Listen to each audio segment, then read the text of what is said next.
YouTube, itu alhamdulillah itu sudah bagus ya.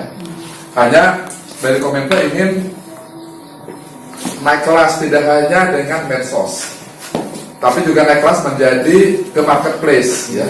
Makanya kemarin mungkin Bapak Ibu bosan dengan pelatihan dari ada Tokopedia, dari Bukalapak, dari Shopee gitu kan. Itu sebenarnya supaya Bapak Ibu punya jaringan pemasaran yang lebih luas.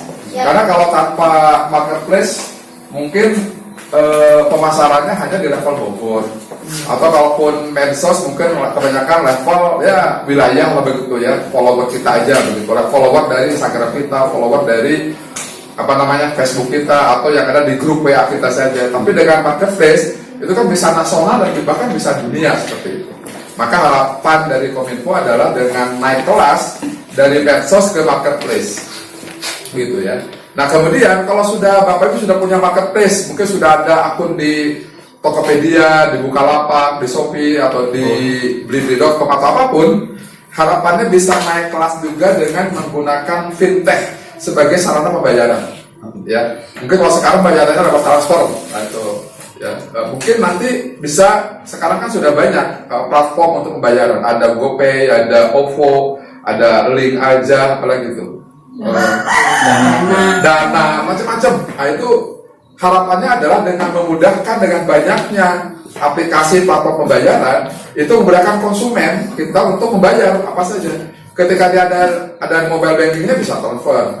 Ketika mobile bankingnya nggak ada, adanya di GoPay ya pakai GoPay, adanya di Link aja gitu. Jadi alternatif pembayarannya bisa lebih banyak, lebih bervariasi, memudahkan konsumen. Kita juga memudahkan juga di dalam hal ngecek keuangannya gitu ya. Kemudian kalau sudah pakai fintech, harapan juga menggunakan aplikasi-aplikasi pembayaran atau persediaan ya. Contoh kasir ya. Nah sekarang kan mungkin kalau di yang Bapak Ibu yang punya toko, punya warung, kan sekarang nggak usah lagi pakai manual, sudah dengan aplikasi pembayaran sudah bisa langsung masuk ke itu. Aplikasi kasir, apalagi Sultan Kasir, apalagi Kris, Moka, banyak sekali. Karena memang kebetulan Kominfo bekerjasama dengan mereka, berharap aplikasi-aplikasi itu bisa dimanfaatkan oleh UMKM. Karena dengan cara seperti itu bukan hanya lebih memudahkan, juga lebih efisien dalam berbagai hal. Pencatatan bisa langsung gitu ya, tidak harus manual lagi, langsung ketahuan masuknya berapa, keluarnya berapa dan sebagainya. Nah, kedepannya bahkan berharap, walaupun ini masih jauh ya, berharap dalam berdasarkan kajian kami masih berat, yaitu menggunakan teknologi 4.0. Nah, 4.0 itu apa sih? Teknologi yang mohon maaf memang masih terlalu canggih buat kita, tapi kedepannya harus ke sana. Ya, salah satu teknologi 4.0 adalah penggunaan VR. VR itu virtual reality. Sebenarnya kalau di game itu biasanya banyak orang anak-anak pakai ini ya. Yang ke sini. Nah, itu ada VR. Virtual reality. Kalau Ibu di sini ada BTS ya, BTS itu bebulang tepi sawah. Itu kan ada ininya tuh. Di sana ada permainan kayak kalau yang di Dufan itu roller coaster. Nah, di situ roller coaster pakai virtual reality. Jadi kita duduk di meja, duduk di kursi, pakai virtual reality, kita seperti roller coaster. Teriak-teriak lah kita di sana. Padahal enggak. Padahal di situ aja, tapi benar-benar seperti realitas. Nah, cuman nanti aplikasi UMKM bagaimana? Nah, itu mungkin nanti dalam hal pemasaran produk ya, sehingga nanti misalnya kita memasarkan produk-produk baik yang fisik atau produk yang lain, jasa, itu bisa menggunakan VR. Atau menggunakan namanya artificial intelligence, kecerdasan virtual. Sebenarnya di dalam aplikasi di marketplace itu ada AI-nya, cuma memang ya mungkin kalau diterapkan bagi kita masih belum. Tapi kedepannya suatu saat memang akan ke sana ya, menggunakan teknologi 4.0. Nah, Bapak Ibu sekalian, jadi program ini memang akan berakhir di bulan November pendampingannya ya. Dengan harapan tentu setelah itu Bapak Ibu UMKM bisa melaksanakan ya, mengimplementasikan program ini di aplikasi yang baik. Doakan saja mudah-mudahan tahun depan berlanjut mudah-mudahan. saya dengan Pak Asad ini sama dengan dari PIU juga. Kalau Pak Asad memang sudah lama di kebudayaan, beliau tokoh pramu di sini. Kalau di Kabupaten Bogor ada pramu, ada beliau tokohnya. Kalau saya karena peneliti dan dosen ya, jadi baru sekarang ikut di dalam kebudayaan. Nah, Bapak Ibu sekalian, saya sekarang sedang melakukan kajian oleh Kominfo untuk program ke depan. Ya. Kira-kira program ke depan itu butuhnya apa? Nah, kebutuhannya apa? Nah, mohon nanti Ibu saya akan share link kuesioner ya ke Ibu. Nanti Ibu bisa ngisi juga. Tolong disebarkan ke UMKM, ke Bapak Ibu sekalian, diisi juga. Nanti kuesioner itu akan merupakan masukan bagi Kominfo. Jadi kami sedang diminta melakukan mini kajian namanya, mini kajian. Nah, nanti hasil dari kajian itu akan kita rekomendasikan Kominfo kegiatan apa yang cocok untuk UMKM di Indonesia ini. Apakah sekarang dianggap terlalu tinggi atau sudah cukup atau masih kurang? Nah, kira-kira apa sih kebutuhan? Memang berdasarkan dari masukan-masukan dari teman-teman UMKM dari Tobal, ada seluruh Indonesia di lokasi ini. Kebanyakan mereka, Pak, kami tidak hanya butuh dari marketplace, tapi juga butuh bagaimana digital marketing. Ya. Kalau ada, kemudian bagaimana menyusun foto yang bagus, buat foto yang bagus, bagaimana bahasa marketing dan sebagainya. Nah, itu sebenarnya ke depannya insya Allah ya. Cuman memang kan kalau Kominfo itu kalau masalah konten itu adalah biasanya sudah oleh UMKM, oleh perindustrian itu sudah diberikan. Makanya kalau Kominfo sekarang ini karena tugasnya lebih ke digitalisasi, maka lebih kepada bagaimana pemanfaatan dari digital. Sementara masih itu, tapi kedepannya mudah-mudahan bisa diperkaya ya oleh pelatihan-pelatihan pendampingan lain yang memang dibutuhkan oleh UMKM di seluruh Indonesia ini. Kalau di Bogor sih masih penting waktu sekalian, tapi kalau mohon maaf ya, kayak Papua gitu masih berat. Maluku Utara, jangankan ini banyak yang handphone yang Android aja banyak yang belum punya. Bagaimana mau marketplace gitu ya? Handphonenya masih jadul. Ada juga yang nggak punya email. Jangankan mohon maaf, kemarin waktu pertemuan di Depok aja banyak UMKM yang belum punya email. Nah, bagaimana mau onboarding atau mau punya akun marketplace kalau emailnya saja belum punya? Karena itu banyak. Apa sih? Belum tentu, Bu. Kalau ya kan nomor HP, nomor HP. Tapi kalau email itu ya, karena sekarang kan beberapa aplikasi mewajibkan ya adanya email. Nah, ini makanya kemarin waktu pendaftaran juga seperti itu. Ya, sayangnya memang dari Kabupaten Bogor belum ada yang masuk ke ini ya, Virtual Expo. Jadi nanti tanggal 5 sampai 8 Oktober itu ada Virtual Expo yang ikut 100 UKM dari seluruh Indonesia yang kemarin terpilih oleh kurator. Cuma memang kenapa nggak terpilih? Mohon bukan kami. Jadi itu adalah pihak independen. Jadi Kominfo menugaskan tim kurator. Jadi bukan PIU, bukan IO, bukan Kominfo, tapi memang tim independen yang menilai itu. Sehingga kemarin kami juga dapat protes dari Jawa Timur misalnya. Kok UMKM kami nggak masuk? Ya, saya nggak tahu sebenarnya itu adalah tim dari kurator ya.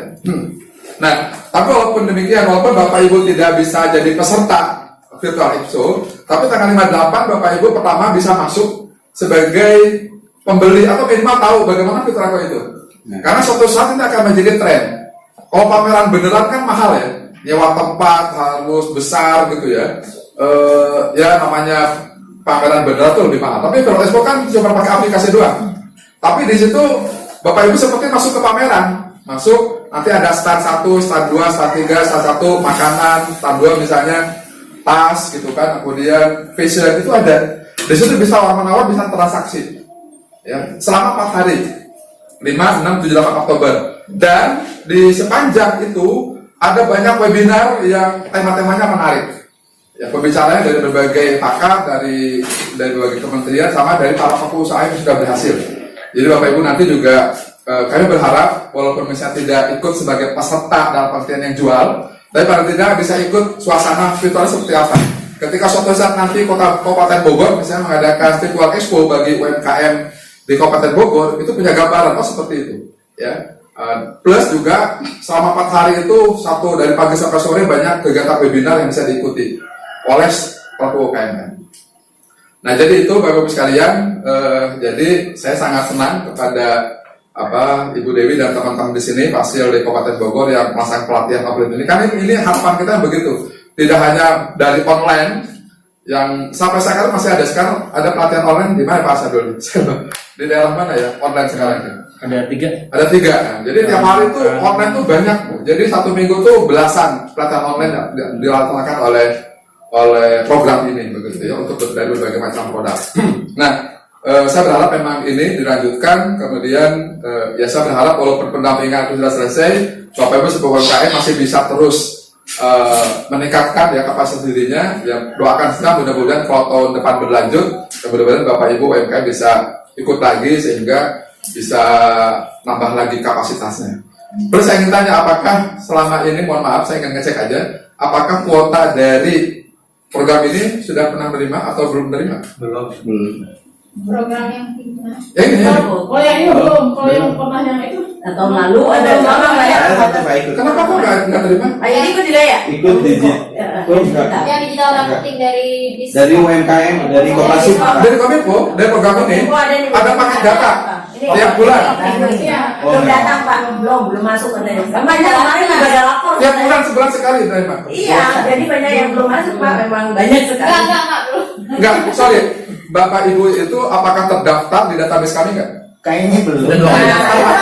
Udah 2 kali Jadi daftar. mereka Jadi ada daftar. form yang belum terima, kita harus isi gitu. Tapi belum terima juga. Iya. Udah berapa kali isi form kan Mau daftarnya gimana sih nggak tahu. Memang itu kenyataannya Pak, formnya kemarin itu. kan gitu. Jadi kalau mungkin yang udah pernah dapat apa mungkin lagi kan kita Tiap bulan dapat tuh. Mestinya dia bulan dapat. Jadi seharusnya tiap bulan tuh dapat. Makanya saya juga kan gini. Ini kan ada provider ya, ada perusahaan yang menyediakan. Saya selalu cek, Pak sudah kirim belum? 30.000 UMKM seluruh Indonesia, 30.000 Tiap bulan. tiap bulan. Yang dikirim 30.000 ke UMKM, yang diterima, yang diberikan adalah 8 GB. Tiap bulan ya. Tiap bulan. Nah makanya saya kan selalu ngecek, cuma kan mohon maaf, ngeceknya kan juga kami berat ya, susah. Jadi misalnya, sudah Pak 30, jadi kasih daftar 30.000 nomor. Kita nggak mungkin ngecek nih 30.000 itu nggak mungkin. Jadi akhirnya saya cuma bawa si namanya PT CKM itu udah punya tugas mentransfer 8 GB ke 30.000 UMKM seluruh Indonesia yang terdaftar di database kita. Nah, cuman mungkin ada 2 kemungkinan. Pertama adalah nomor HP Bapak Ibu tidak terdaftar, Iya, betul. atau terdaftar pada nomor yang lain, atau yang ketiga banyak di daerah lain ya yang mengaku ternyata ketika dikirim pulsanya sedang kosong. Karena kalau pulsanya kosong nggak bisa masuk. Oh gitu. nggak kosong Pak. Karena kan juga pakai HP. Saya mungkin dapat SMS dari bank gitu ya Pak ya. Iya, ada notifikasi. Dia kalau sudah terima biasanya notifikasi sudah terkirim 8 GB. Berarti kayaknya kemungkinan 3 itu juga bisa. Nah itu jadi ketika Ketika misalnya pulsanya kosong nggak ada, itu terpental nggak bisa masuk. Oh begitu. Tapi nanti ketika diisi lagi masuk pagi otomatis. Masuk Angus. otomatis apa angus? Harusnya sih otomatis ya, karena biasanya menerima itunya si PT KKN itu mengirimnya itu pertengahan bulan. Jadi kalau September ini harusnya sudah terkirim. September harus sudah terkirim. Karena tiap bulan itu masuk. Ini kan Kalau pasien terima kan Ibu? Hasil akhirnya nggak terima juga. Bukan, Ibu kalau Ibu terimanya di ini. Akhirnya dikasih. Orbit kan? Ya orbit, tapi akhirnya nggak masuk juga Pak. Jadi dikasih Udah bentuk uang. cash akhirnya. Iya. Karena kita protes Pak. Ya, kalau dia terus terang aja memang kalau untuk pasien sebenarnya harusnya ditransfernya dalam bentuk giga juga, mau dalam bentuk paket Iya. ke orbit. Cuman banyak yang gagal, nggak tahu kenapa, wallahu alam. Akhirnya orang CKM-nya dikasih uangnya dikasih uang. Iya. Oke. Nah, tapi kalau kan nggak mungkin kita kasih uang ya. Iya, Jadi memang sama itu. dikirim langsung ke nomornya. Saya juga ya hanya dapat laporan, kan saya juga ngecek sudah dikirim belum, sudah Pak 30.000 UMKM. Ini datanya, tapi nggak mungkin ngecek benar tidaknya 30.000. Nanti sampai 3 kali pengajuan Pak. Iya. Ngajuin yang belum, tanya nih masih lagi ya. Di grup tuh, ayo siapa yang belum dapat? Data semua. Terus saya share tuh ke CKM. Sudah kita ke sudah dasar. Udah Pak gitu. Iya Bu, nanti dieksekusi. Ya mudah-mudahan aja benar-benar dieksekusi. Ya karena masih banyak kendala sih. Iya. Oke, baik, sekiranya demikian. Silakan Iya. dilanjutkan. Terima kasih Bapak Ibu sekalian perhatiannya. Saya mungkin maaf nggak bisa ikut terus ya. Baik, Mohon Pak. maaf. Terima kasih. Mudah-mudahan sukses semuanya, sehat semuanya. Iya. Terima kasih. Assalamualaikum warahmatullahi wabarakatuh.